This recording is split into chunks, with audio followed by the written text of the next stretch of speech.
Well, plenty is happening around Greensboro right now. Greensboro Mayor Nancy Vaughn is with us tonight. We're talking about all things happening across our city. We want to hear what questions you have for the mayor, so you can text the number that's at the bottom of the screen, 336-379-5775.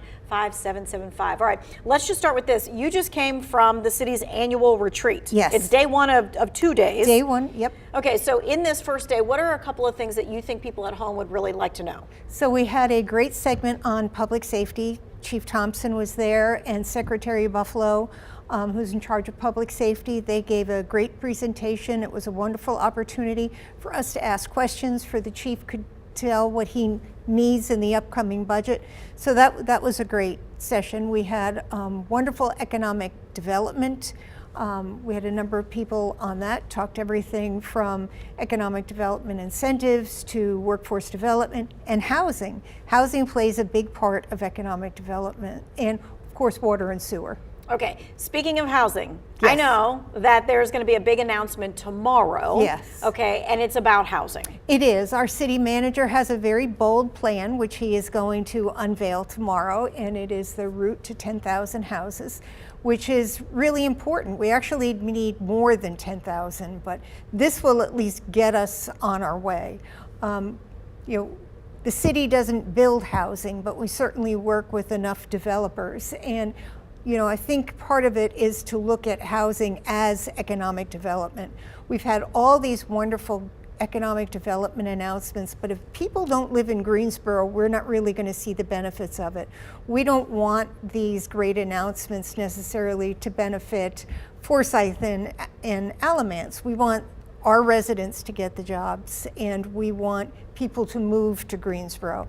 And it's at every price point. We don't talk about just affordable housing, but attainable housing. And it's been proven that as you build housing at higher levels, it actually opens up the market in less expensive ranges as well. So I'll be curious to see his plan, but we know that we are committed to doing all we can for adequate housing here in the city of Greensboro. Okay, when he unveils that in part two of Yes. the retreat tomorrow, that's something that residents will be able to get their hands on and look at? Oh, absolutely, yes. It Okay. won't be a secret. Okay, we're going to be able to look online, be able to see what the plan is, Yep. how they're planning to do that, and ask some questions. Yes, Okay. yes. A lot of homeowners were vocal about the short-term rental ordinance. So this is about the whole, whether it's VRBO or Airbnb or whatever it happens to be in your neighborhood. So when we did an ordinance last year, and we did an ordinance because one was needed, otherwise people could just be doing short-term rentals all over the place with absolutely no security for the neighbors. We put in a 750-foot separation when, at the request of many of our speakers, we told them when we implemented the 750-foot separation that there was some serious legal questions on whether or not that would be legally defensible. There was a case in Wilmington that really set a precedent that you couldn't do something like that.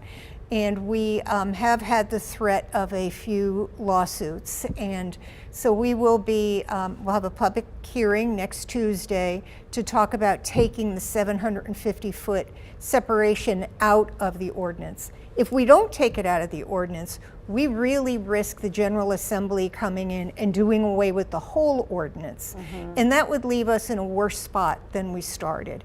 The ordinance has a lot more in it besides just the separation. Prior to the ordinance, there were absolutely no restrictions and no accountability. And we did not want to risk going back to the pre-ordinance days. Okay, so we'll see how taking that out and then how it actually works in real life. Correct.